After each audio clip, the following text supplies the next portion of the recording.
Hello everyone, welcome to challenger classes. My name is Udit Gupta. हम लोग class 10 का chapter number 11 human and colourful world discuss कर रहे थे। उसी चैप्टर में आज हम एक बहुत छोटा और इंपॉर्टेंट टॉपिक डिस्कस करेंगे जो कि टोटल इंटरनल रिफ्लेक्शन।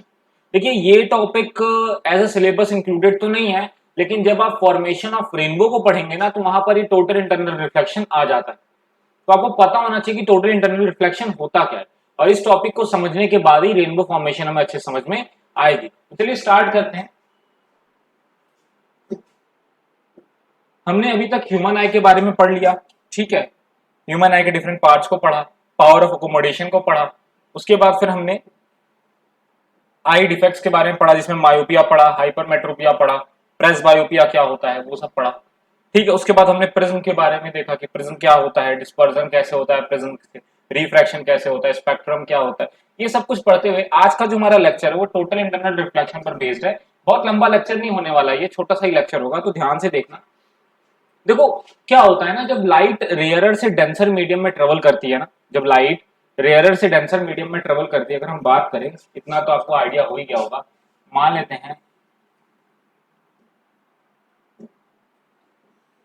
हैं ये हमारा डेंसर मीडियम है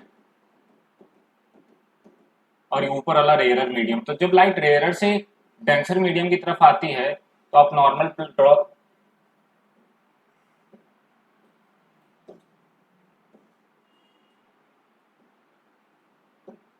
तो क्या होता है, जो नॉर्मल होता है नॉर्मल से टुवर्ड्स नॉर्मल ऐसे बेंड हो जाती है, ठीक है। टुवर्ड्स नॉर्मल लाइट जो है नॉर्मल की तरफ बेंड हो जाती है, नॉर्मल की तरफ ऐसे बेंड हो जाती है, नॉर्मल की तरफ बेंड हो जाती है। उसके बाद फिर हमने देखा था कि अगर यही लाइट, मान लेते अब ये डेंसर मीडियम हो गया,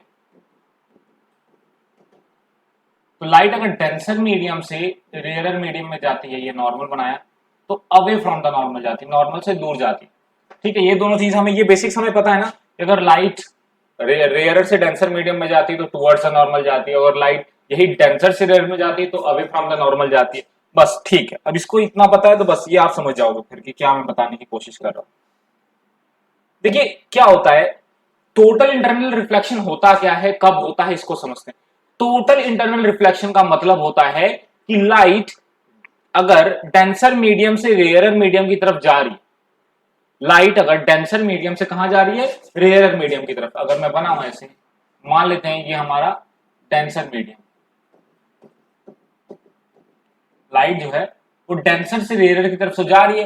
होना क्या चाहिए था, होना ये चाहिए था कि लाइट को रेयरर में निकल के अवे फ्रॉम द नॉर्मल चले जाना चाहिए था। लेकिन होता क्या है, होता कभी कभी ऐसा हो जाता है कि जो लाइट होती है, लाइट अगर वो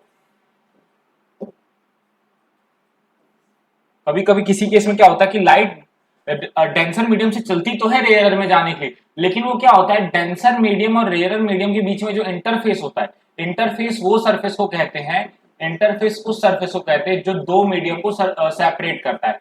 नीचे वाला दूसरा मीडियम है, ऊपर वाला दूसरा मीडियम, तो वो जो सरफेस होती है उसको इंटरफेस कहते हैं। तो कभी कभी होता क्या है, जो लाइट होती है वो डेंसर मीडियम से रेयरर में जाना तो चाहती है, लेकिन जैसे ही वो इंटरफेस पर स्ट्राइक करती है वो तुरंत रिफ्लेक्ट हो जाती है, वो डेंसर से डेंसर में ही रह जाती है। वो लाइट डेंसर से जा तो रही है रेयरर की तरफ, होना ये चाहिए था कि वो डेंसर से रेयरर में निकलती और रेयरर में away from the normal move करती, लेकिन ऐसा होता नहीं। कभी कभी होता क्या है, लाइट डेंसर से चलती तो है रेयरर में जाने के लिए, लेकिन जैसे ही इंटरफेस पर स्ट्राइक करती है, इंटरफेस पर स्ट्राइक करने के बाद वो डेंसर में वापस रिफ्लेक्ट हो जाती। इसी फेनोमेनन को टोटल इंटरनल रिफ्लेक्शन कहते हैं। इसी फेनोमेनन को क्या कहते हैं, टोटल इंटरनल रिफ्लेक्शन कहते हैं। इसको आइए अच्छे समझते हैं इसको, इस चीज को। देखिए यहां पर क्या था, हमें पता है ये डेंसर मीडियम है, सपोज दैट ये वाटर है और ये क्या है, एयर है, मान लेते, सॉरी, ये वाटर है और ये एयर है। तो जब लाइट वाटर से एयर में जाएगी तो जाहिर सी बात है, वाटर डेंसर है, एयर रेयरर है, तो डेंसर से रेयरर जा रही है। तो आपको ये बात पता होना चाहिए, जब लाइट परपेंडिकुलर जाती, परपेंडिकुलर फॉल करती है ना इंटरफेस पर, ये वाली लाइन आप देखिए, ये लाइट क्या है, परपेंडिकुलर फॉल करी। तो जब भी लाइट परपेंडिकुलर फॉल करती है इंटरफेस पर, तो उस लाइट का रिफ्रैक्शन नहीं होता, उस लाइट की बेंडिंग नहीं होती, वो लाइट बिल्कुल बिना रिफ्रैक्ट हुए बिल्कुल सीधे निकल जाती है, अगर वो परपेंडिकुलर है तो।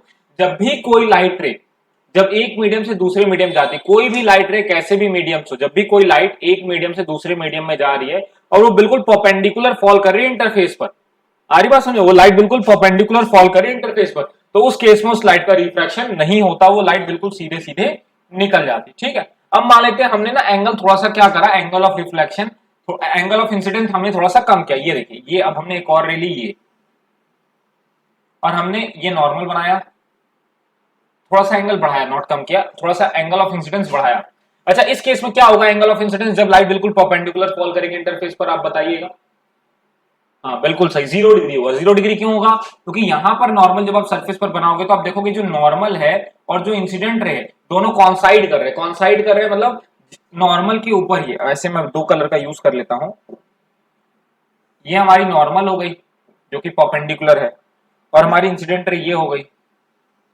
तो आप देखेंगे इंसिडेंट और नॉर्मल बिल्कुल क्या कर रहे हैं, कॉन्साइड कर रहे हैं, बिल्कुल क्या कर रहे हैं, कॉन्साइड कर रहे हैं। तो एंगल कितना बन रहा है, 0 डिग्री बन रहा है। एंगल ऑफ इंसिडेंट कितना बन रहा है, 0 डिग्री बन रहा है। अच्छा, आगे बढ़ते हैं। यहां पर हमने एंगल थोड़ा बढ़ाया और बढ़ा करके थीटा 1 कर दिया। तो हमने एंगल थीटा 1 किया, हमने देखा रिफ्रैक्शन हुआ, लाइट रिफ्रैक्ट हो गई, लाइट जो है वो रिफ्रैक्ट हो गई। हमने एंगल और बढ़ाया, हमने एंगल और बढ़ाया, और कितना बढ़ा दिया, थीटा सी। थीटा सी ये एंगल, इसको कहते हैं क्रिटिकल एंगल।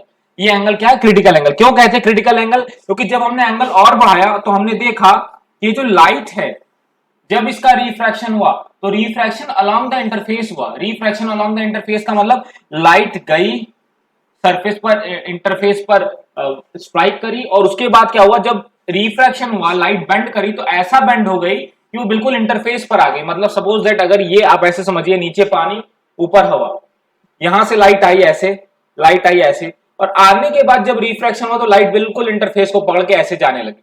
ठीक है, तो वो एंगल, जिस एंगल पर लाइट रिफ्रैक्ट होकर के, वो एंगल ऑफ इंसिडेंस, जिस एंगल ऑफ इंसिडेंस पे जो एंगल ऑफ रिफ्रैक्शन है, एंगल ऑफ रिफ्रैक्शन कितना हो जाए, 90 डिग्री हो जाए। एंगल ऑफ रिफ्रैक्शन कितना हो जाए, 90 डिग्री हो जाए। वो एंगल ऑफ इंसिडेंस को हम क्रिटिकल एंगल कहते हैं।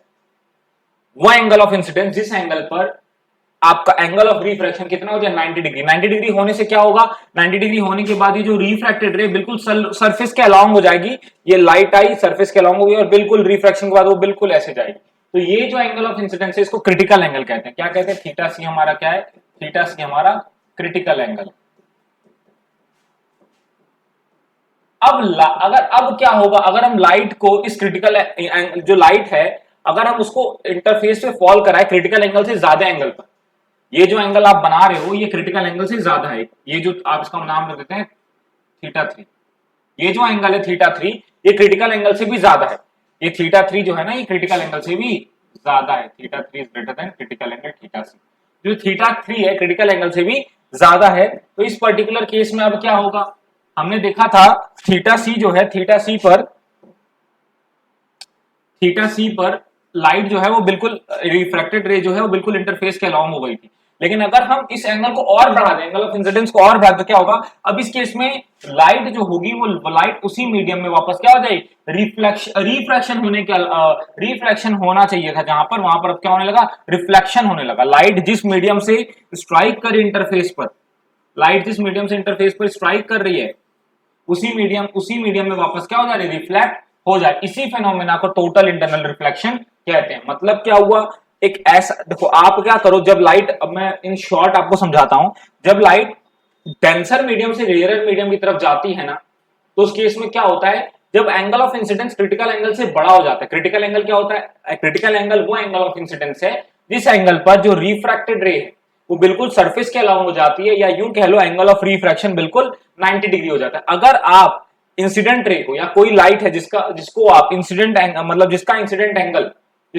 एंगल क्रिटिकल एंगल से ज्यादा हो जाए, तो ऐसी लाइट रे क्या करती हैं, वो डेंसर से रेयर में जाने की, डेंसर से रेयर में ना जाकर के वो क्या करती हैं, वो लाइट वापस से उसी मीडियम में रिफ्लेक्ट हो जाती। तो इसी फेनोमेना को टोटल इंटरनल रिफ्लेक्शन कहते हैं। टोटल इंटरनल रिफ्लेक्शन की जो जरूरी कंडीशन है वो ये है, सबसे पहला जरूरी कंडीशन कि लाइट हमेशा कहां से कहां जानी चाहिए, लाइट हमेशा डेंसर मीडियम से लेसर मीडियम, मतलब लेस डेंस मीडियम की तरफ जानी चाहिए। मतलब डेंसर मीडियम से लाइट हमेशा कहां जानी चाहिए, रेयरर मीडियम में जानी चाहिए। कभी भी जब लाइट रेयरर से डेंसर में जाएगी तो कभी भी टोटल इंटरनल रिफ्लेक्शन आपको देखने को नहीं मिलेगा। टोटल इंटरनल रिफ्लेक्शन आपको देखने को तभी मिलेगा जब लाइट डेंसर से रेयरर में जाएगी। अगर रेयरर से डेंसर में लाइट जाएगी तो कोई टोटल इंटरनल रिफ्लेक्शन कभी भी नहीं होगा। ठीक है, पहली कंडीशन तो ये रही। दूसरी कंडीशन, टोटल इंटरनल रिफ्लेक्शन होने के लिए आपका जो इंसिडेंट एंगल है, आपका जो इंसिडेंट एंगल यानी ये एंगल जो नॉर्मल के साथ इंसिडेंट रे बना रहा है, ये एंगल क्रिटिकल एंगल से बड़ा होना चाहिए। ये एंगल किससे बड़ा होना चाहिए? क्रिटिकल एंगल से। अगर ये एंगल क्रिटिकल एंगल से बड़ा होगा तभी टोटल इंटरनल रिफ्लेक्शन होगा। अगर angle of incidence critical angle से बड़ा नहीं है तो टोटल इंटरनल रिफ्लेक्शन नहीं होगा। तो ये दो जरूरी कंडीशन है किसके लिए? TIR के लिए, टोटल इंटरनल रिफ्लेक्शन के लिए। आई होप आपको ये बात समझ में आ गई होगी टोटल इंटरनल रिफ्लेक्शन क्या होता है। जब लाइट डेंसर से रेयर में जा रही होती है तो होता क्या है, एक पर्टिकुलर एंगल जो कि क्रिटिकल एंगल से ज्यादा होता है, अगर उतना एंगल ऑफ इंसिडेंस से लाइट इंटरफेस पर फॉल करती है तो वो लाइट रेयर में ना जा करके वो लाइट उसी मीडियम में वापस क्या हो जाती है? रिफ्लेक्ट हो जाती है। इसी प्रोसेस को या इसी फिनोमेनन को टोटल इंटरनल रिफ्लेक्शन कहते हैं। तो ये छोटा सा टॉपिक बहुत जरूरी था आपको समझाने के लिए। क्लास 12th में ऑप्टिक्स में, रे ऑप्टिक्स में ये बहुत अच्छे समझाया गया, इस पे बहुत सारे न्यूमेरिकल्स वगैरह भी हैं, तो वहां पर आप इसको अच्छे से पढ़ोगे। Okay, thank you.